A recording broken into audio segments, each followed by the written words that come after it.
What's up, fellow Lords of Gaming, and welcome back to another episode of Marvel Future Fight. And today the rolling patch is complete, which means everybody should have access to the new Spider-Gwen uniform. Yeah, so they did a smart little thing here. I thought it was very cute the way they released this with her hood off when she's just in the character profile, whatever you want to call it. She's like, basically she's available in the character profile here, and you can see that she's basically got her face off, her hood off, and it looks really good, to be honest with you, because you can see her face and it sort of captures the Across the Spider-Verse aesthetic. Looks very much like Gwen. You could also see the design change here from her. The web effect, the pink web effect, is basically pulled down from her bicep to her forearm, and then she's also wearing her Spider-Verse, like, dimension hopper. And like I said, minor updates that they did to the uniform, really, but I think aesthetically they've done a lot more with it with less. Like, so for instance, one of the things that immediately popped out to me when I came into the character screen to look at the uniform was simply the same thing they did with Miles. It's just a really plain black suit, but they gave it texture and it made it look really good. So like, if you were to go back to these previous, it's just a flat black, right, that's inside of here, and they're shaded a little bit differently. And even when you get to Gwen, the Gwenum uniform, it does the same thing, but here we get a little bit of textured layer onto the black uniform, which makes it pop just a little bit more. So not a huge change, right, but it's a change enough. Like, I think it's like one of those things where you look at it and, like, I think a lot of people at first glance will look at this and be like, all right, whatever, but they really did add some more details. The one complaint that I had is her shoes. Like, I thought there could have been a little bit more pop in detail inside of those. They look pretty flat, but it is what it is, right? They captured it, so it's good. Now, going for her uniform options, I'm starting to notice a trend here. Even with your free-to-play characters, this used to just be like your tier 2 characters where uniforms would be as expensive. Now they've done it with they seem to be continuing this trend where the uniforms are expensive for no goddamn reason, even your free to play. Like, to jump into these options, you've got Emma Frost, Hellfire Gala. This is going to be an expensive uniform because going in to level up and upgrade Emma Frost, you need these bios and you got to get them from the character shop. So that means essentially, if you want to max that stat out, you're going to have to pay for that uniform option. It is Emma Frost's best uniform.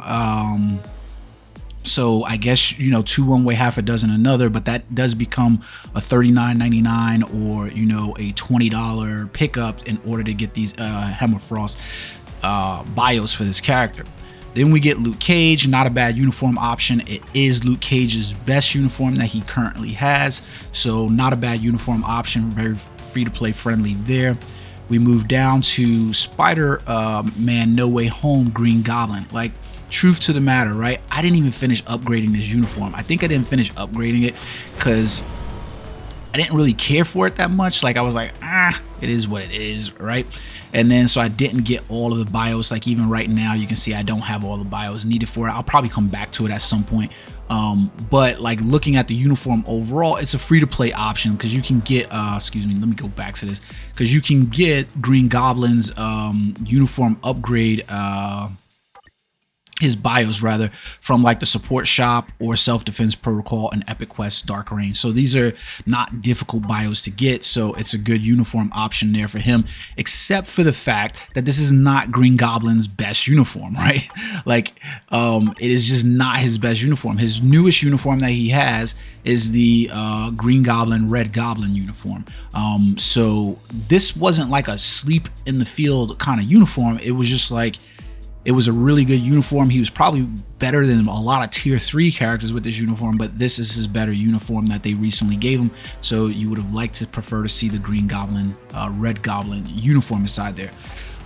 Next up, you had Dark Jean Grey, Dark Phoenix. Not a bad uniform option in terms of it is Jean Grey's best uniform. If you're playing PvP and you have any type of desire to play PvP, then you probably, more than likely, should have this uniform. That's just the bottom line, truth to the matter. Like, if you're into PvP, you need this character. Like, 100%.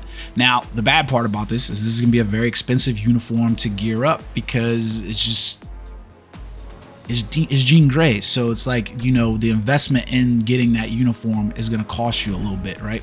Why did I do that? So it's gonna cost you a little bit inside there, right? I love the little cute profile pic, but we go back to that in a second, right? So so let's go back to our uniform list. So last uniform option that we have on here is Black Widow, Marvel Studios, the Black Widow snowsuit, which I think is a terrible uniform option, just because we got that uniform and you can see here it was this Synergy uniform with it, right? Which was like, huh, okay, yeah, cool. And then I remember we get this uniform, so you're like almost like, we're way beyond that uniform, especially with when this character got released and the fact that she's a tier 4. So it's a bad uniform option in my opinion. So if I had to look at Gwen's uniform options overall, she's probably betting like a 2 out of 3, like 2 out of 3, 3 out of, I mean, 2 out of 5, 3 out of 5 at best. Like, depends on how you look at the Jean Grey uniform, but bad uniform option in terms of like, I don't want to pay the $39.99. That's going to require me to level up this and get to the option that I really need. If you need dodge, more than likely dodge is what you need. And these uniform option here can really matter. And then getting that crit rate, everybody's going to want it. So you're going to have this Black Widow snowsuit, because crit rate becomes one of the harder things to build onto your character. So if you can look at my character after building it this way, I basically end up with attack speed, crit rate, crit damage, ignore defense, dodge, and movement speed, and reduce cooldown duration all maxed out, and my exceed numbers are well over. Now that critical damage number is well exceeded, more than likely because my gear, the 4th gear, nope, it's set to crit rate. So I'm just really just got too much crit damage, essentially. Between my cards and everything else, I have a lot of crit damage. I did say, by the way, that I really like the cute little frame here. It's definitely like, makes me feel, you know, jovial and friendly, and definitely gives me the Spider-Verse, across the Spider-Verse feel, like I'm watching a bunch of kids do their thing, and it's kind of fun, and just like, you know, it's just meant to be fun and not so serious. So it's really cool. Let's take a look at her skills real quick. We went over the skills in a previous video, so I'm not going to really go into like the different changes in her skills in this video. It doesn't really make sense to me to do that. She's gotten some serious boost inside the uniform overall. Let's take a look at some of the effects inside here. So first skill, like I said in the previous video, there's not a whole lot on her first and second skills. It just really isn't. Let me go to this turn on skill cooldown display. So you can see like, it's not a whole lot, just little gap closures. She does have iframes on a skill, like when it first starts, and then she loses them midway between the attack. 2, slow motion effect, and it's a webbing effect. I feel like that skill probably would become more useful than anything if you're playing certain modes. Like, I could see how this 2 skill could play out in Otherworld Battle and help you out, especially since it's providing you the web effect. A 3rd skill is where you're going to really see some differences inside here, because this one does have, so we're going to turn the AI on, because I want to see her use her counter attack inside here. So immediately she goes into her counter attack. You can see that, and it just triggers, and she automatically goes to these spin kicks a la Chun-Li is what it made me think about. She also has the heal in the very beginning of the skill, right? So it's kind of important to notice that that's happening in the beginning of the skill. That's it. That's all it is, right? So I really like it. Heals in the beginning, a nice recovery of 30% HP. It's a cool looking skill. She basically stands up like, yo, I'm here, do my thing, right? Now her 4th skill, really cool. Really like the 4th skill. She summons in Miles Morales, who is wearing his current Spider-Man Across the Spider-Verse uniform, slams down and does a bunch of skill stacks. So now, important to note on the rotation that you need to wait for Miles to come in to do the Miles to come down to the floor before you rotate out through the skill. 5th skill, basically web everything. Web everything. Like, that's a lot of hits on a lot of characters, just because it's all here. So don't look at the 530 number, right? And then we know her 6th skill is still pretty much the same, is no different. She summons in Silk and Spider-Woman. Spider-Woman, for some reason, is still wearing her previous uniform. It would have been nice if they also updated Gwen to use the newest Spider-Woman uniform Understandably, it's not though. And so there we have that, right? So now the combos is really easy. Combos are really easy, but you'll notice here the little bit of a delay into the 5th skill. So you got 3, 4, wait for miles to land, and then go to 5. That's as simple as delay that is. So very easy combo off of that. Second combo is 6, 3, 5, 4. So you just go 6, and then you can cancel immediately into 3, 4, and then wait for miles to land, and then you got 5. That's it. Like, so their combo suggestions are pretty easy. 7, 6, 3, 5, 4. 7, 6, 3. Oh, I messed that up. How the hell did I mess that up? Feels like sometimes, like when I go 7 and 6, it just never. I don't know why, but on my phone, I did not have that. Like playing on my phone compared to my desk, I did not have that big wait time for her boost up on the 7 skill. So it's like you've got to wait for that. I went too early. Forgot for miles to land. Let's do it one more time so that way I can get it right for you guys. So 7, wait for the boost up, and then miles lands, and there you go. And you can see there's a lot of hits on characters, so we get almost 90 hits, and that's really, really good for the character overall. I think that Gwen is probably going to be one of those really good characters for people to pick up, because it's going to be a female, like I said to you, it's a female speed type character at tier 4, which you aren't swimming in right now. You basically have Black Widow and Gamora. That's who her competition is. So what you're really testing her against, and probably what you'll see a lot of tests on YouTube. I don't really do testing videos against other characters, mostly because I want to point out something to you guys before I drop the video, is that I don't really do a lot of testing videos to see whether or not you are going to be able to use this character more comparatively than other character. I'm not a meta chaser. So in that regard, like looking at the team layouts overall, her nearest competitors for her speed type is going to be whether you're going to want to use Gamora or whether you're going to want to use Black Widow, right? So what I went through the trouble of doing, and this is something I think that you guys should do, especially if you're a free-to-play player or Dolphin and you're not a Mega Whale, is go inside your team roster, right? And don't go and chase the meta. Go inside your team roster and figure out which characters in the game you really like. This is something I did in the beginning of the game when I first started playing 8 years ago, 7 years ago. And this is something that I'm gonna go back to, especially with where tier 4 resources are currently. So in the beginning, I basically went into all the characters and I was like, these are my favorite characters. Like from the Marvel Universe, these are characters that I really, really like. And all I did was, if there was a new update and it didn't include these characters that I really, really liked, well, guess what I did? Why did I not like Wolverine? Must have missed that. These are the characters that I really like. And if these characters are the characters that are receiving an update, then I'm going to focus my resources on these characters, because these characters are characters that I'm going to look forward to playing. If it's not these characters inside of here, then they need to make an immense impact in the game for me to go in and just say, I'm going to tier 4 this character. Because otherwise, the likelihood is that I'm not going to use the character, right? Gamora, I do like Gamora, but I don't like Gamora. I'm going to put her in there. I tier 4'd her and I regretted using the materials. Well, I didn't tier 4. I got her up there and I kind of regretted it a little bit, to be honest with you.